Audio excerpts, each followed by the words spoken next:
Eu digo que eu descobri que eu era pobre no dia que eu fui para a escola. Eu achava que o mundo inteiro era pobre igual eu. Mas na hora que eu vi os meus coleguinhas, né, eu vi que eles eram mais ricos do que eu. Sabe como? Através de uma bendita caixa de lápis de cor. Como eu sofria. A minha caixa de lápis de cor tinha 12 unidades. Repete comigo, 12. A do meu coleguinha do lado tinha 36. Repete, 36.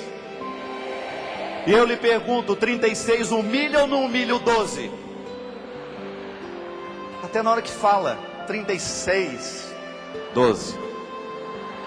Eu descobri que era pobre ali. O único luxo que o meu pai me deu foi uma merendeira com formato de elefante, uma das coisas mais feias que eu já vi na minha vida. Uma merendeira com formato de elefante. No meio das costas daquela ordinária saiu uma garrafa de plástico. E a minha mãe, ela comprava aquele pacotinho pequenininho de suco, de groselha. E ela ignorava uma informação importantíssima que vinha no rótulo. Faz 1 litro. O pacotinho daquele dava para um mês. Dava um susto na água, ficava por isso mesmo. E lá ia eu com a minha merendeira no formato de elefante para a escola. Caderninho de papel manilha, no dia que eu cheguei, porque lá na escola Aureliano Rodrigues Nunes, né, nosso colégio, a gente sentava naquelas cadeiras que parece que está jogando a gente para frente, que sentava de 2. A parte da frente parece que está caindo em cima, e a parte que você senta parece que você está indo para frente, né? Então a gente ficava ali sentado confortavelmente. Quando eu olhei para o lado, que eu vi aquela caixa de 36 unidades, eu comecei a chorar. Gente, eu sou pobre. E o meu primeiro dia de aula foi uma das coisas mais terríveis que eu já passei pela minha vida. Eu tremia igual uma vara verde. E a dona Rosângela,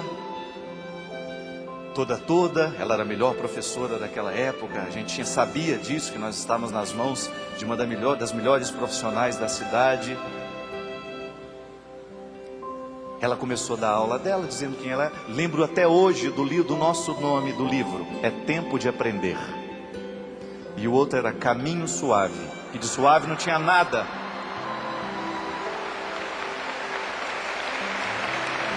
É tempo de aprender.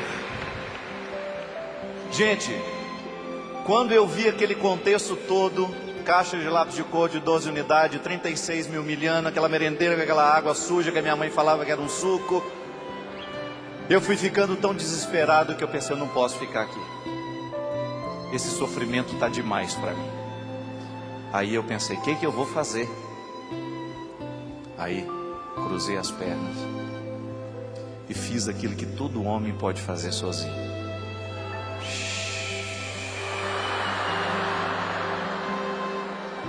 E como ninguém pode mijar impune, ficar em público, sem ser reconhecido, né? Quando você menos imagina, começa a escorrer aquilo. O rio de Piracicaba vai jogar água pra fora. Aí o rio de Piracicaba desceu, o coleguinha, ele fez xixi. E aí eu já estava apavorado com tudo que estava me... Aí vem a dona Rosângela. Fabinho fez xixi, fez. Vai ter que ir embora. Aí eu vou fazer o quê? Pronto. Primeiro dia fiquei socorrido. Me libertei daquele sofrimento como? Fazendo fez. Não fui homem não. Mijei. Aí segundo dia, eu todo tenso. Merendeira de formato de elefante, suco de lá, aquela toda, caixa de lápis de cor. Cruzei as perninhas, fiz a mesma coisa. O rio de Piracicaba vai jogar. E jogou de novo. Aí fui denunciado mais uma vez. Lá vem a dona Rosângela: Fabinho, não é possível, fez xixi, mas eu quero, vai ter que ir embora. Quase que já pegando as coisinhas, né? Tudo humildezinho. Lamento. Uma outra hora eu volto. Lá fui embora. Terceiro dia, mesma coisa, gente. Só que eu já cheguei feliz. Pronto. Eu encontrei a solução de todos os problemas que eu tinha na vida. Na hora que a vida apertar, você mija. Não é?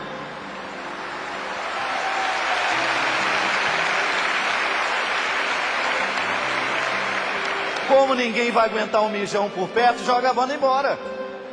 E ser mandado embora do lugar, às vezes é o melhor jeito de você resolver o problema. E eu estava resolvendo daquele jeito. Aí, minha gente, já nem estava chorando mais, já fiz o xixi feliz, alegre. Fazer o quê?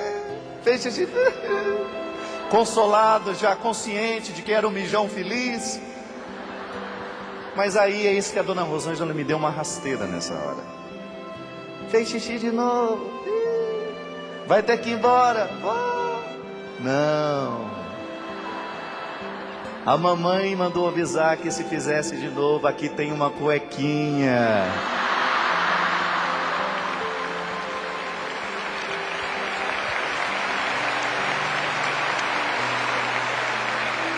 Aí eu posso dizer para vocês que a minha vida se divide antes e depois da cueca.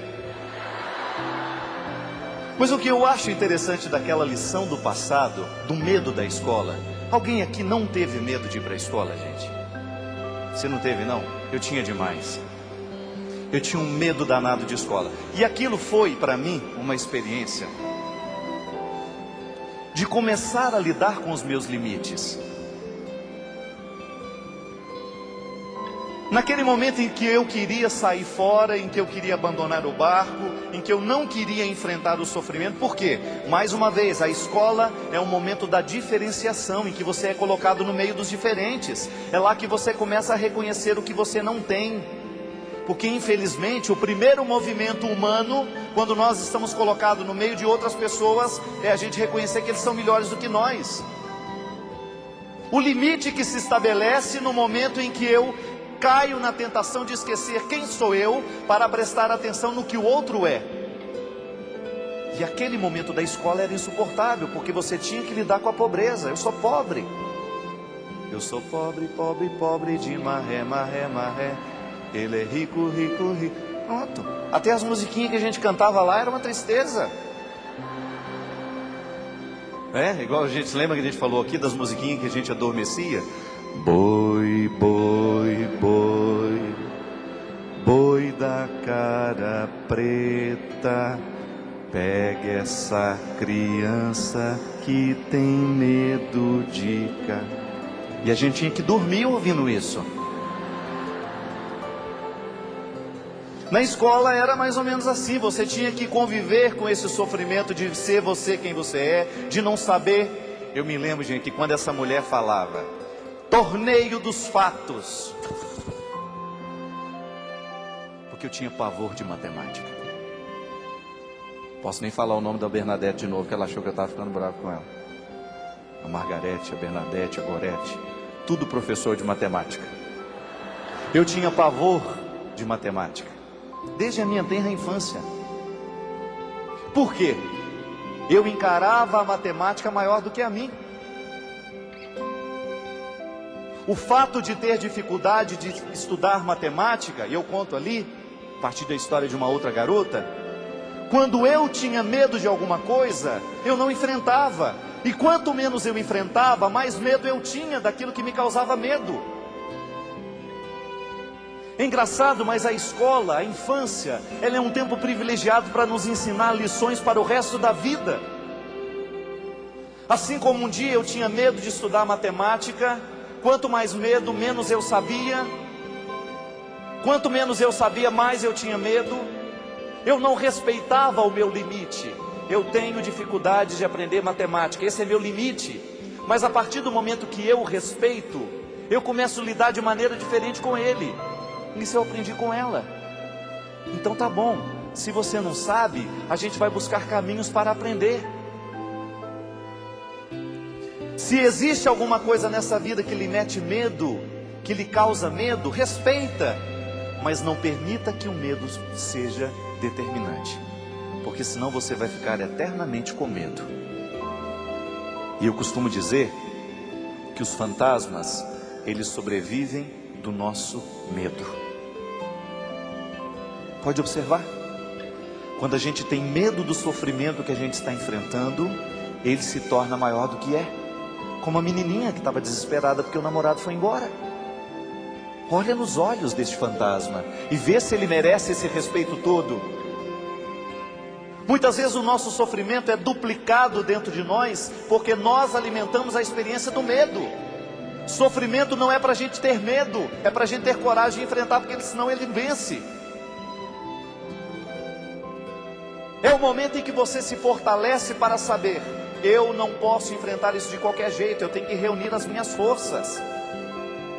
Porque se no momento em que ele se coloca diante de mim, eu já coloco nele a coroa de vencedor, não me resta mais nada. Mas se diante do sofrimento, eu vou agir hoje da mesma maneira como eu agia quando eu era criança, sem ter que enfrentar as minhas dificuldades. Por que eu não queria ficar na escola? Porque eu tinha saudade da minha mãe.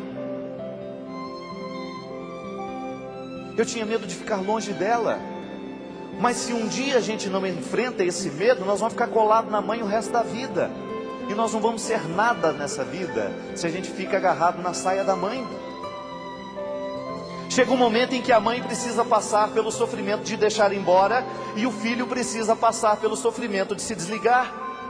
Não é possível continuar maduro eternamente dependente do mesmo jeito que a gente era quando era criança. A relação tem que mudar. E a escola nos ensina isso, a estabelecer com a vida um pacto de verdade. Seja honesto com a vida que você está escrevendo. Seja honesto com os medos que você sente. Seja honesto com aquilo que verdadeiramente merece o seu empenho. Seja honesto com aquilo que verdadeiramente merece a sua atenção. Pode ser que a gente esteja perdendo tempo na vida, porque nós estamos dando atenção àquilo que de verdade não precisa ser. Com detalhes bobos. É igual quando você aprendeu regras de pontuação na escola. Você aprendeu que um ponto no lugar certo, ele faz o texto ser melhor compreendido. Autor que não coloca vírgula, que não coloca ponto, a gente não sabe. Uma vírgula fora do lugar e a confusão está feita. Está igual o homem que precisava passar um telegrama contando que a mulher dele morreu. Ela estava muito inchada. Você sabe disso? A mulher estava muito inchada e morreu. E ele precisava comunicar o Zé Machado, que era o irmão dele. Aí ele só podia escrever pouco, porque pobre pode escrever pouco no telegrama, né? Antigamente contava até as palavras que a gente escrevia. Aí ele mandou sem vírgula, sem nada: Machado, inchada foi-se.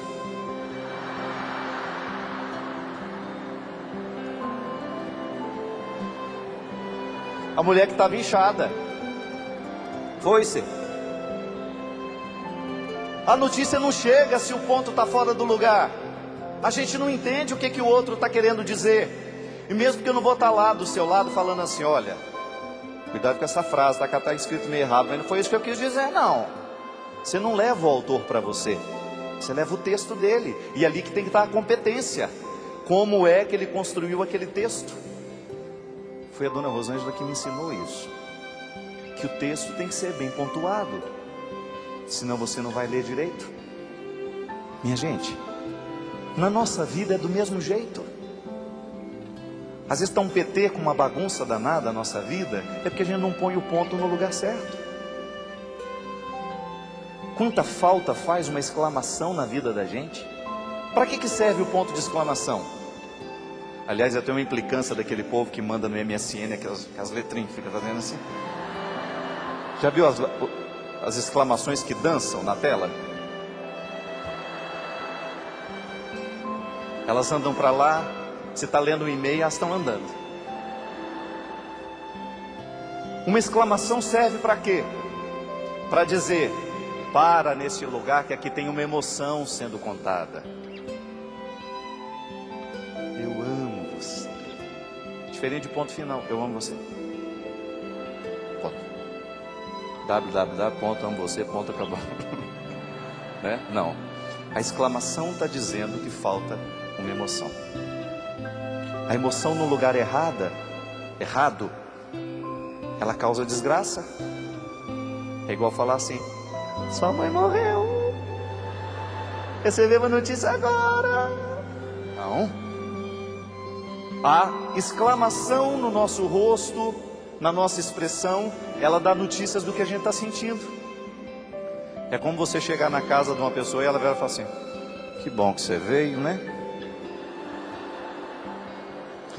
Então você encontra a pessoa, né? Ela fala assim: estou muito satisfeita, minha sogra vem passar uns dias com a gente.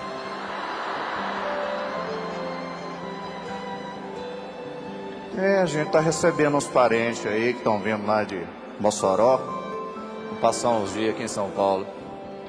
Você sabe direitinho se você está sendo bem-vindo ou não. Que bom que você veio. É igual propaganda vocacional, né? Põe aquelas padres, aquelas freiras tristes. Venha seguir Jesus.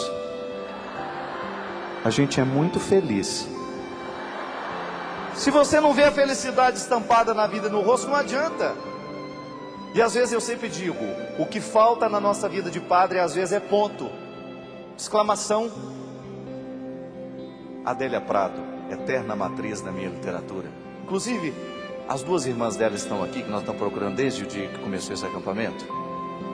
Veio alguém de Divinópolis? Vocês não trouxeram as duas irmãs da Adélia Prado, não, que viriam? Estão aqui não?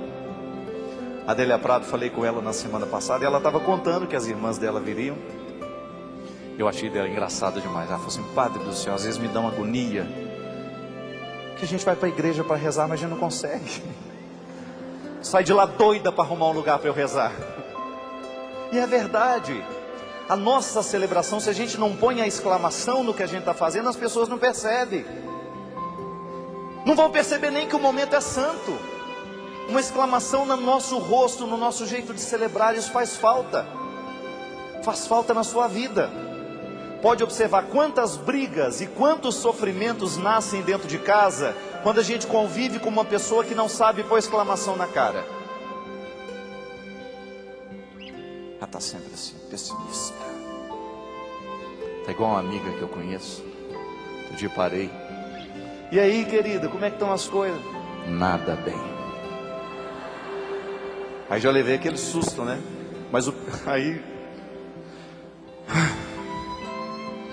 Mas a gente sabe que o pior ainda está por vir.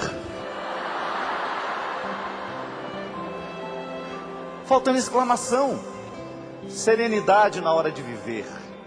Sabe, a gente tem o direito de ter os nossos momentos de baixa, mas nós não podemos permitir que a nossa emoção vá ficando trancafiada e que ela só venha para fora como forma de mágoa. Não, você tem que exclamar nessa vida. Nós temos que ser ponto de exclamação nesse mundo de hoje, para mostrar que seguir a Jesus nos faz felizes, nos coloca com cheios de esperança, mesmo quando as dificuldades existem em nós. Às vezes no texto que é um sofrimento na nossa história, o que está faltando é um ponto de exclamação para nos ajudar a viver aquilo. Exclamação que se manifesta no rosto, na esperança, na alegria. Quantas vezes falta interrogação na nossa vida, minha gente? Quantas vezes uma interrogação faz falta dentro da nossa casa? Eu posso dizer para vocês do fundo do meu coração, muitos sofrimentos que nós enfrentamos na vida teriam sido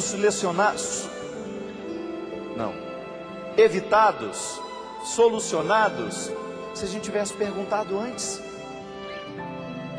A gente não pergunta. Quantas pessoas interessantes teriam entrado na sua vida se você tivesse tido o trabalho de perguntar: como é que é seu nome mesmo, bem?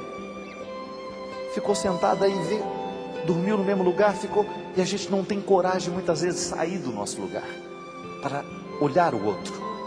O sofrimento às vezes vai embora no momento que chega pessoas na nossa vida. Uma pergunta: meu filho, como é que você está? O esposo, com ter a sensibilidade de perguntar: minha querida, além do cabelo pintado, como é que você está? Porque às vezes vocês fazem um esforço danado, pinta o cabelo, faz isso, faz aquilo, para ver se ele percebe, né? Tá igual a mulher, a psicóloga reuniu 3 mulheres, falou para elas assim: olha, quero ver como é que o marido de vocês vão reagir diante de uma coisa que vocês vão fazer. Uma mulher estava casada há uma semana, a outra estava casada há 5 anos, a outra casada há 25. E deu a mesma roupa. Sabe aquela roupa que a Ivete Sangalo fez o show no Maracanã? Deu uma roupa daquelas para elas vestirem. Ó, você vai ficar toda bonitona com aquela roupa preta, com aquela bota, com aquela máscara. E na hora que seu marido chegar, vamos ver como é que ele vai reagir. Se ele vai te perceber. Aí uma semana depois elas voltaram para contar como é que foi a terapia. Aí a que tinha se casado agora: nossa, mas meu marido, ele ficou maravilhado. Foi uma noite maravilhosa. A de 5 anos de casamento: foi bom. Reagiu bem. Foi uma festa, mas estava bom.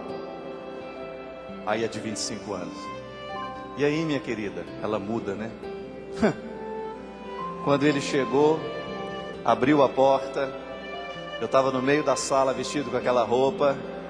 Ele olhou para mim e falou assim, jogou a maleta dele em cima da mesa e falou: e aí, Batman, o que vai ter para janta?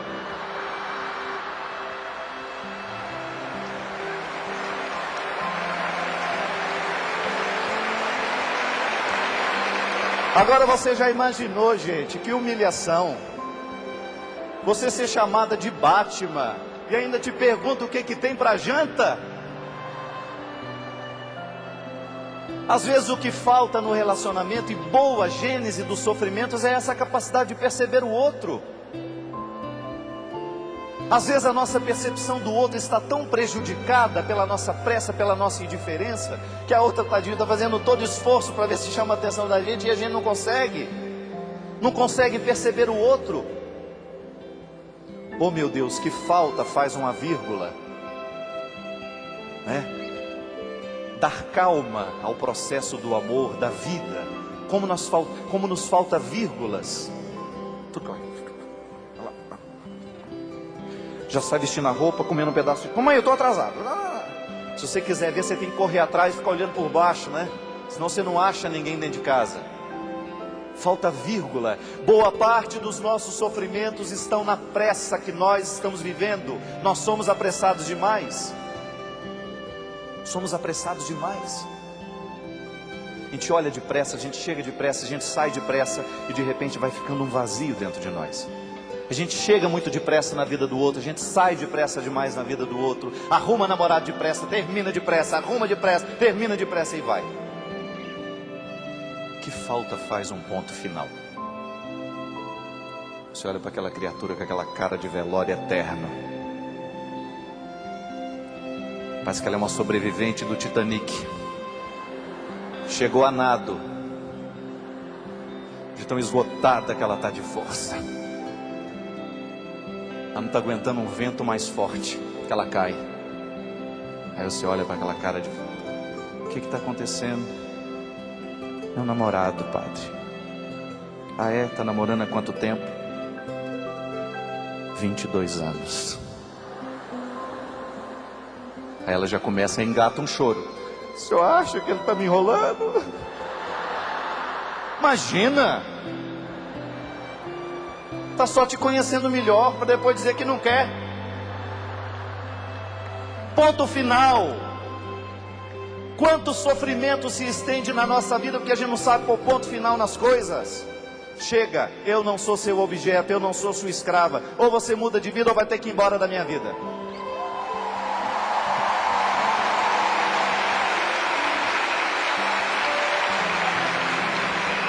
Ou você ajeita esse coração desordenado seu, ou você melhora por causa do amor que você tem a mim, ou então eu não vou acreditar mais no seu amor. Gente, quantos de nós precisa pôr um ponto final nos nossos vícios? Aqui tem, você vai ter a oportunidade de ler a história de um rapaz que eu conheci no interior de Minas, vitimado pelo câncer aos 38 anos de idade. Eu fui ver, minha gente, cortou o coração. Uma esposa linda com 2 crianças lindas. Aquele rapaz, antes de morrer, me disse assim: padre, a única coisa que eu lamento nessa vida, padre, eu fui muito feliz. Sou feliz por ter tido a família que eu tive, sou feliz por ter tido a esposa que eu tive, por ter os meus filhos, mas vou dizer uma coisa para o senhor: eu estou morrendo antes da hora. Padre, eu fumo desde os 12 anos de idade, e a minha vida inteira, eu já sabia que tinha histórico de câncer na minha casa. A minha vida inteira os médicos me alertaram, a minha mãe me alertava, a minha esposa me alertava, o meu filho me alertava, padre. E eu ficava sempre assim: semana que vem eu paro, semana que vem eu paro. Eu não tinha o que falar para ele, minha gente.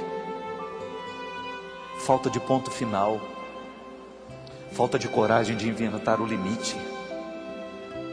Assim como nós encontramos homens e mulheres que destroem uma família inteira porque não são capazes de quebrar o copo de uísque, o copo de álcool, a cerveja. O cigarro está matando, é uma droga socializada. Nós jogamos fumaça na cara uns dos outros. O tempo todo nós estamos dentro de uma sociedade que não sabe pôr ponto final nas coisas. Nós sabemos que nos destrói, mas a gente diz não. A gente não sabe dizer não. Você sabe por que o meu pai parou de beber? Porque um dia eu olhei nos olhos dele e disse: pai, o senhor me ama? E ele era muito tímido para dizer as coisas. Ele disse assim: amo, meu filho. Então, por favor, pare de beber para a gente acreditar.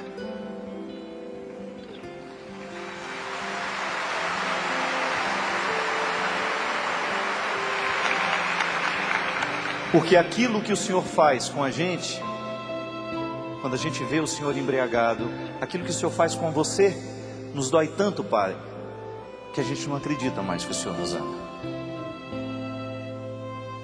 O álcool tem o poder de nos fazer esquecer que a gente é amado, gente.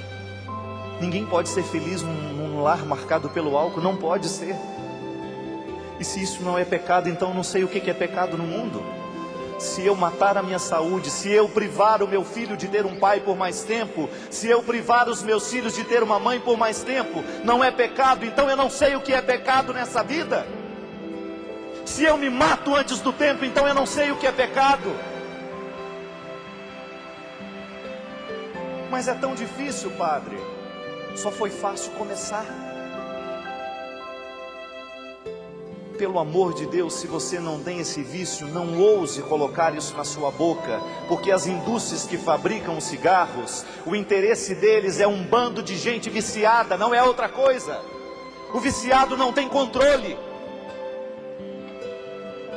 O viciado não tem controle, e o interesse é isso, é esse: perca o controle da sua vontade, perca o controle da sua vida, para que eu mande. Eu preciso do seu dinheiro, eu preciso que você alimente o seu vício, eu preciso, porque eu preciso sobreviver para continuar matando outras pessoas.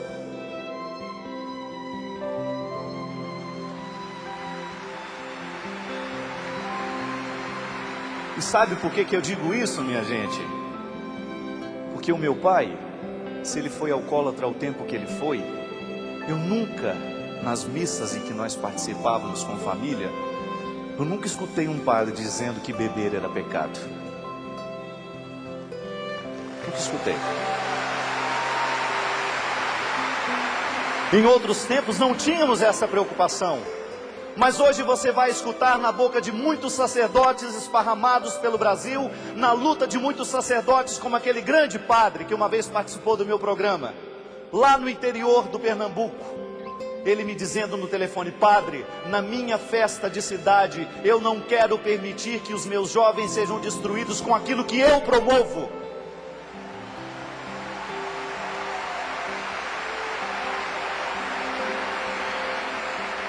Festas de padroeiros, onde você vê os jovens embriagados, os tiros sendo dados, isso não é sagrado, não há padroeiro mais nessa história.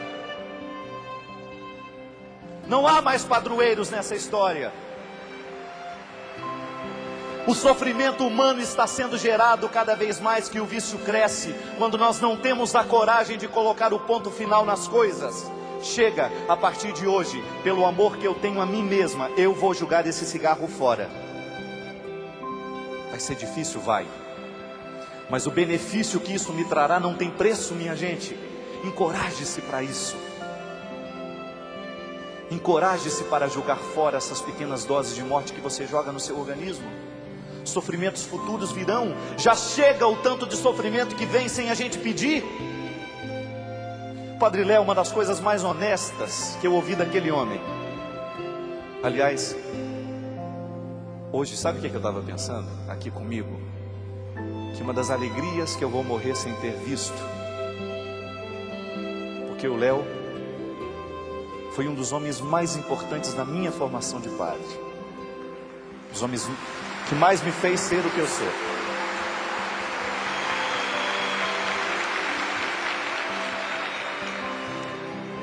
E eu gostaria muito de um dia ter tido a graça de assistir na Canção Nova, escutar assim: acampamento de cura e libertação. Presenças: Padre Léo, Padre Fábio de Mello.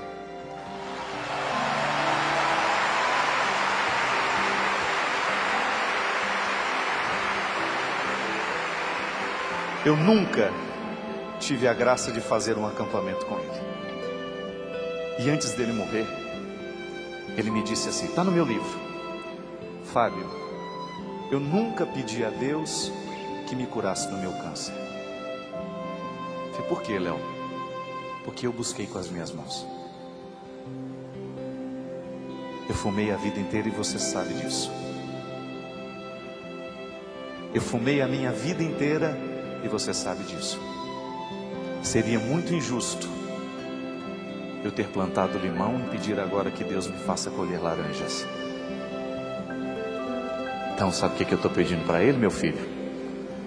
Que ele me ensine a morrer do jeito certo.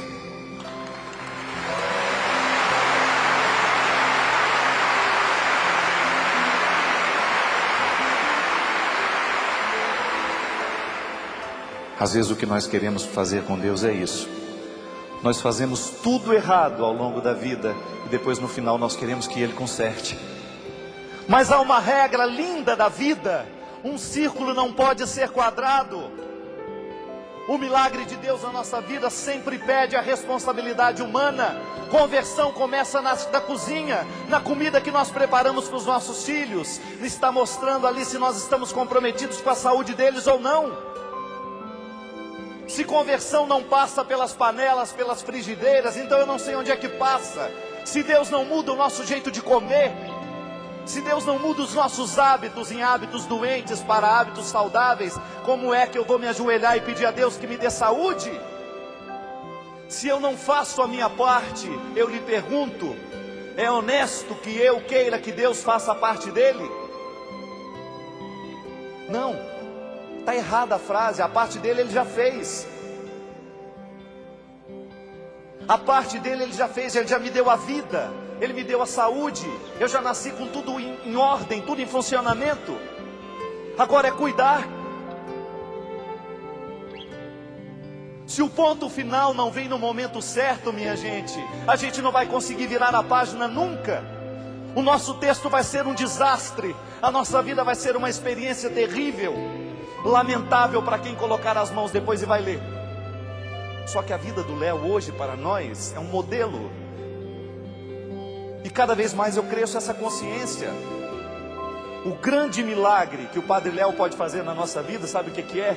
É mudando o nosso jeito de viver a vida aqui hoje, jogando o nosso cigarro fora, jogando as nossas garrafas fora, é libertando o nosso coração de todos os vícios que podem fragilizar a nossa saúde.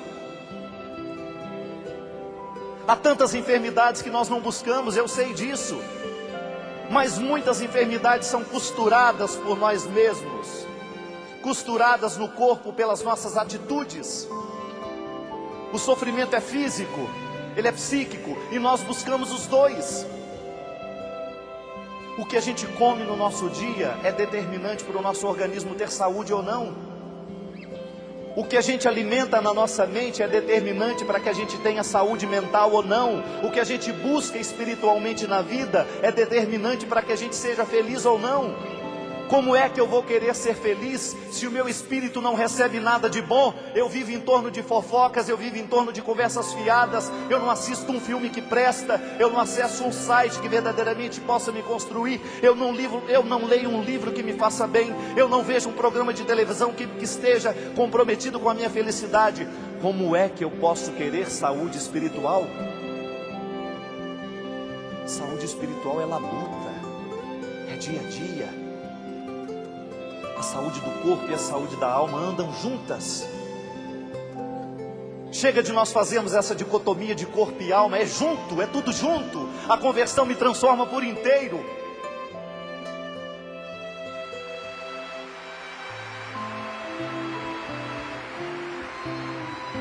Mesmo porque Deus já nos deu biologicamente a receita da felicidade.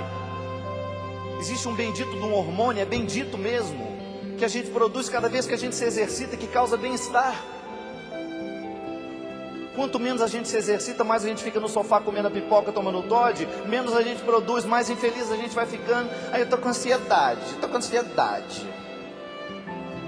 comer uma barrinha de chocolate. Não dá. Essas são as lições do caderno, as regras da pontuação estão diretamente ligadas ao aprendizado que a dona Rosângela me fez e que hoje eu faço questão de dizer para vocês. Um dia eu aprendi tudo isso e achei que aquilo só se dizia respeito ao meu caderno, mas hoje eu vejo que isso é evangelho. Retome as lições do seu primeiro caderno. Refaça dentro de você a regra da pontuação. Viva diferente, minha gente. Olha quantas pessoas neste lugar, quantas pessoas nos assistem em casa hoje. Quanta vida pode ser transformada pelo poder de Deus. Deus pode, e eu tenho que poder com Ele. Deus não quer um bando de fracassados, Deus não quer um povo acorrentado.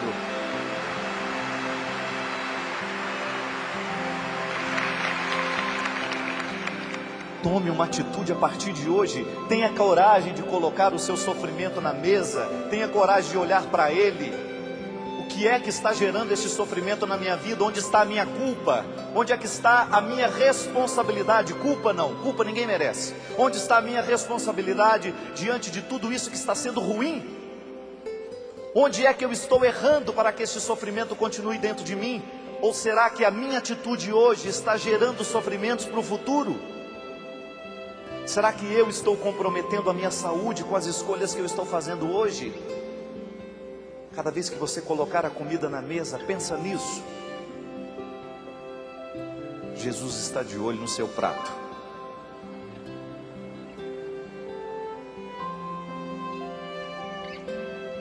Mesmo porque para andar atrás dele a gente tem que estar bem condicionado, que o bicho vai depressa. O homem anda depressa. O rapaz não perde tempo. Deus é dinâmico, gente. E a gente precisa ser também. Não adianta de nada a graça de Deus ser dinâmica se a gente é lerdo. Olha quanta oportunidade Deus perde na vida da gente, porque a gente está lerdo. Deus é rápido, Deus ama o tempo todo, Deus perdoa o tempo todo, mas eu sou lerdo para receber. Deus me promove humanamente o tempo todo, e se eu entro no dinamismo da graça, ninguém nos segura.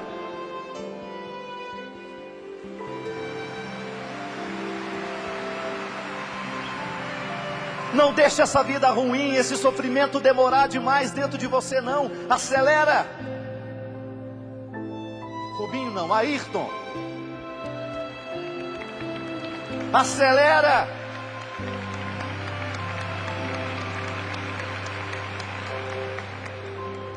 Vai na mesma velocidade que Deus está. Ele não perde tempo, Ele quer amar o tempo todo. Ele não tem essa história, eu vou deixar para perdoar você só amanhã. Não, é hoje. O ato falho cometido hoje merece perdão hoje. A graça de Deus nos envolve com velocidade, e nós não temos o direito de ficar parados, estacionados, dizendo: ah, hoje eu estou com pressa. Não, hoje eu não estou com pressa. Tenha pressa de ser feliz, porque nós não sabemos quanto tempo nos resta.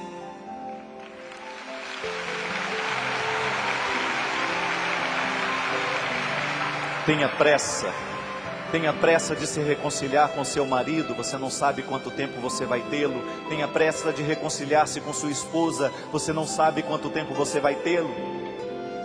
Tenha pressa em reconciliar-se com as pessoas que você ama, você não sabe quanto tempo você vai tê-la. Tenha pressa de parar de fumar, tenha pressa de começar uma atividade física, tenha pressa de começar a comer direito, tenha pressa em começar a respeitar-se, tenha pressa em amar-se, porque Deus já te está apressando neste momento.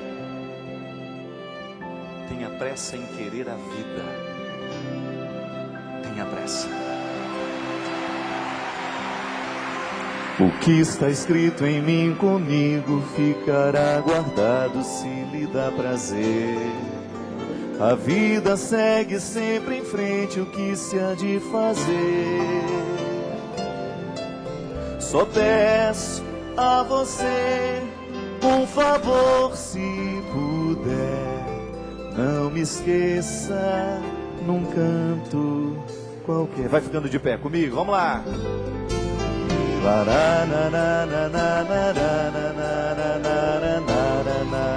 Ergue o seu braço comigo.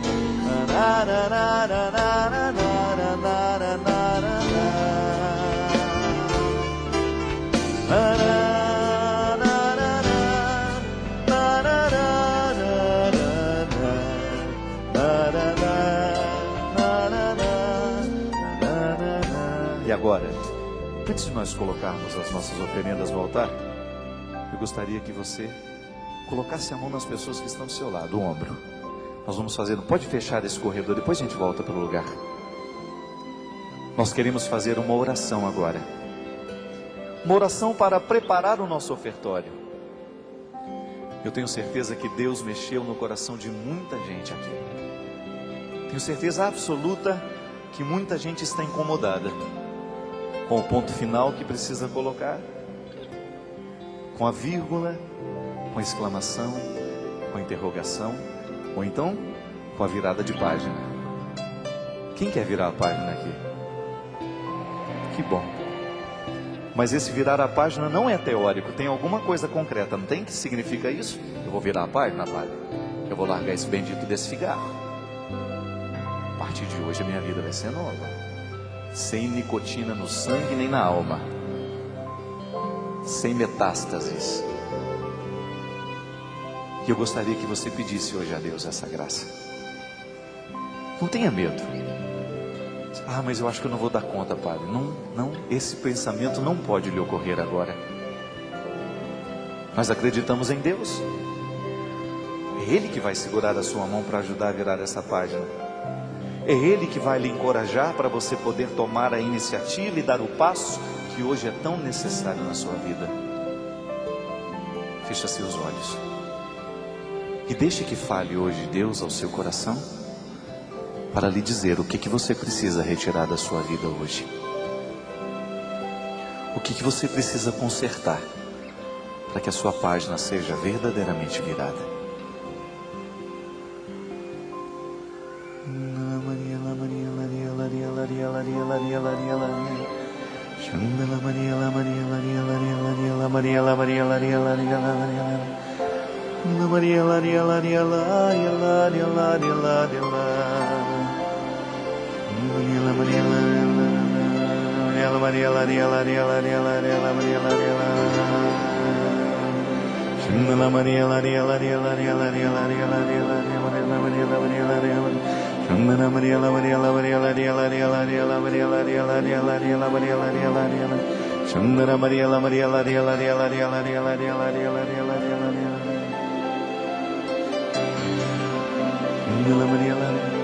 Deixe que Deus retire de você todos os resquícios do inferno. Tudo aquilo que na sua vida representa inferno, permita que Deus retire do seu bolso, da sua alma, do seu corpo. Permita que Deus retire do fundo do seu coração tudo aquilo que é marca negativa, poderes ocultos, de influências, de vícios.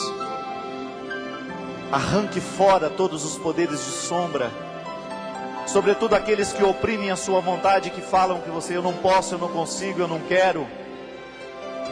Peça que Jesus hoje venha te libertar de tudo isso. Venha entregar a Ele o comando. Você não quer viver, você não é filho de trevas, você é filho do céu.